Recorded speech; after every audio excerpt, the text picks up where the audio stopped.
हरे कृष्ण। हमारे शास्त्रों में अनेक व्रत और उपवास का वर्णन किया गया है और उसमें से एक व्रत है रोहिणी व्रत। शायद आपने इसके विषय में आज पहली बार सुना होगा और हमारे चैनल पर तो आज हम सबसे पहली बार इस व्रत के विषय में कुछ जानकारी लेकर आए हैं। तो इस वीडियो को अंत तक देखिएगा और अगर आप पहले से रोहिणी व्रत कर रहे हैं तो ये जानकारी आपके लिए बहुत उपयोगी होगी। तो चलिए आज का ये वीडियो आरंभ करते हैं। मास में एक दिन ऐसा आता है जिस दिन रोहिणी नक्षत्र का प्राधान्य होता है और उस दिन ये रोहिणी व्रत किया जाता है और इसीलिए इसे रोहिणी व्रत का नाम भी दिया गया है। जब रोहिणी नक्षत्र समाप्त हो जाता है तब रोहिणी व्रत पूर्ण किया जाता है और इस प्रकार के रोहिणी व्रत वर्ष में 12 बार होते हैं, यानी प्रत्येक मास में एक बार ये व्रत आता है। विशेषकर इस व्रत का महात्म्य जैन धर्म के संप्रदाय में अधिक देखा गया है। जैन धर्म का पालन करने वाली महिलाएं ये व्रत का पालन करती हैं। ऐसी मान्यता है कि ये व्रत रखने से जीवन में सुख, शांति और समृद्धि आती है।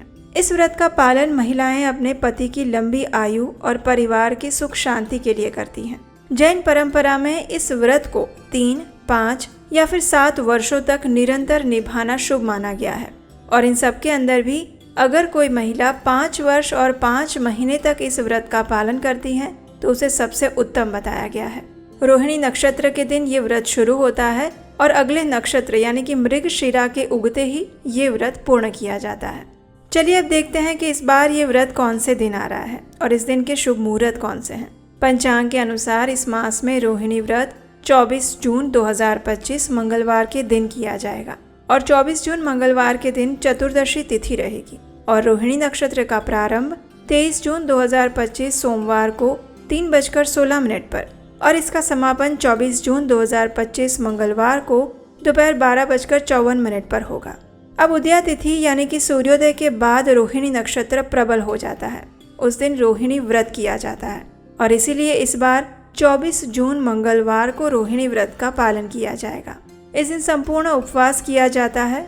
महिलाएं दिन में सिर्फ एक बार फलाहार करती हैं और वो भी सूर्यास्त होने से पहले, क्योंकि रात्रि में भोजन नहीं किया जाता।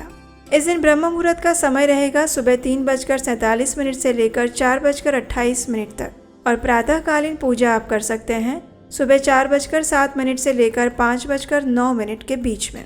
अमृतकाल रहेगा सुबह 10:01 से लेकर 11:27 तक और इस दिन अभिजीत मुहूर्त का समय है दोपहर 11:33 से लेकर 12:28 तक। संध्या काल की पूजा आप कर सकते हैं शाम 6:52 से लेकर 7:54 तक और ये सभी इस दिन के शुभ मुहूर्त हैं जिसमें आप जप, तप, ध्यान और अधिक से अधिक आध्यात्मिक प्रवृत्ति कर सकते हैं। ऐसा कहा जाता है कि ये व्रत लगातार 3, 5 या 7 वर्ष तक किया जाए। इस व्रत का समापन उद्यापन करके किया जाता है। ये व्रत पुरुष और महिलाएं दोनों कर सकते हैं। हालांकि महिलाओं के लिए ये व्रत अनिवार्य बताया गया है। ये व्रत विशेष फल प्रदान करने वाला और कर्म बंधन से मुक्ति दिलाने वाला है। चलिए अब बात करते हैं कि रोहिणी व्रत का पालन करने की विधि क्या होती है।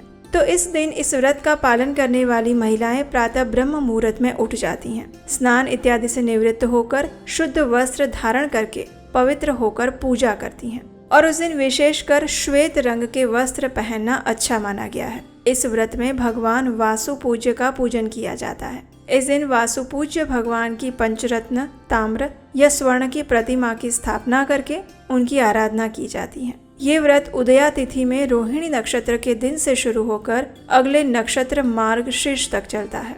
कुछ स्थानों में इस दिन व्रत करने वाली महिलाएं रोहिणी कथा और मंत्र भी पढ़ती हैं। कई जगह पर कलश की स्थापना की जाती है और श्री वैदेही चित्र या फिर मूर्ति की स्थापना की जाती है। उन्हें दीप, धूप, चंदन, फूल, अक्षत, जल और फल अर्पित किए जाते हैं। कुछ लोग इस व्रत को बहुत कठिनाई से करते हैं और ऐसे लोग रोहिणी व्रत वाले दिन संपूर्ण दिन में एकांतवास करते हैं, मौन धारण करते हैं, मात्र जल पर रहते हैं और आवश्यकता लगे तो ही स्वादहीन फल स्वीकार करते हैं। लेकिन जो ऐसा कड़ा व्रत नहीं कर सकते वे दिन में सिर्फ एक बार फलाहार कर सकते हैं, लेकिन रात्रि में भोजन वर्जित माना गया है। अगर फलाहार भी करना है तो वो भी सूर्यास्त से पहले किया जाता है।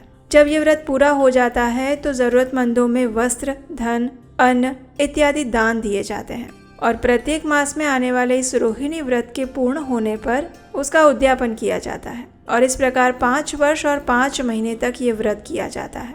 जब 5 वर्ष और 5 महीने पूर्ण हो जाते हैं उसके बाद एक विशेष उद्यापन किया जाता है। ऐसी मान्यता है कि रोहिणी व्रत करने से पति की लंबी आयु और अच्छे स्वास्थ्य का आशीर्वाद प्राप्त होता है। घर में सदैव देवी लक्ष्मी का वास रहता है और घर में निरंतर सुख समृद्धि और धन धान्य की वृद्धि होती है। साथ ही ये व्रत व्यक्ति को आध्यात्मिक उन्नति की ओर भी ले जाता है और अंत में मोक्ष प्रदान करता है। तो ये थी आने वाले रोहिणी व्रत के विषय में संपूर्ण जानकारी। क्या आप में से कोई ये रोहिणी व्रत करता है, हाँ या ना? हमें नीचे कमेंट बॉक्स में लिख कर बताइए। हमारे वैदिक शास्त्रों के ऐसे ही महत्वपूर्ण व्रत, पर्व, त्योहारों और उनकी पौराणिक कथाओं को सुनने के लिए आपके अपने चैनल उपदेश शास्त्रकम को सब्सक्राइब करके रख लीजिए और हम आपसे मिलेंगे ऐसी ही सुंदर जानकारी और कथाओं के साथ, शास्त्रों से ली गई प्रमाणभूत जानकारी बिना किसी मिलावट। हरे कृष्णा।